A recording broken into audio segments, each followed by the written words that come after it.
আজ আমাদের বড় পিসিমণি দাদাকে আইবুড়ো ভাত দেবে, আর তাই জন্যই দাদার সাথে সাথে আমাদের তো ফুল ফ্যামিলির ইনভিটেশন ছিল। আমরা বোনরা ছাড়া আর তো তেমন কারোরই সময় হয়ে উঠলো না। আর পিসিমণির বাড়িতে পৌঁছানোর সাথে সাথেই তো পিসিমণি দিয়ে দিল আমাদেরকে কোল্ড ড্রিঙ্কস। আর তারপরেই দেখলাম যে দিদি আর পিসিমণি একা থালি সাজাচ্ছিল, তাই এখানে তোমাদের অহনা দিয়েও একটু থালি সাজাতে হেল্প করে দিল। আর সবকিছু রেডি করার পরে তো এখানে আশীর্বাদ করার নিয়ম আছে, তাই বড় পিসিমণি দিদি সবাই একটু করে আশীর্বাদও করে নিল।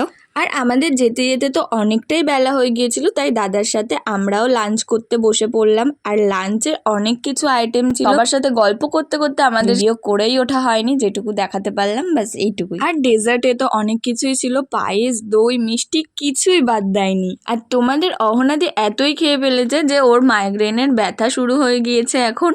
আর তারপরেই দুপুরের রোদ পড়তে পিসু আমাদেরকে বলল চল একটু আমার জমিতে ঘুরে আসবি। তো আমরা সেখানেই গিয়েছিলাম, একটু মাঠে ঘোরাঘুরি করে যেই না আবার বাড়িতে ফিরলাম, আবারও আমাদের হাতে ধরিয়ে দিল আইসক্রিম। আবার আইসক্রিম খাওয়া শেষ না হতে হতে আবারও কোল্ড ড্রিঙ্কস। তো তারপরে একটু বসে আমরা গল্প করছিলাম। আজ আমরা এইভাবেই আনন্দ করে দিনটা কাটালাম।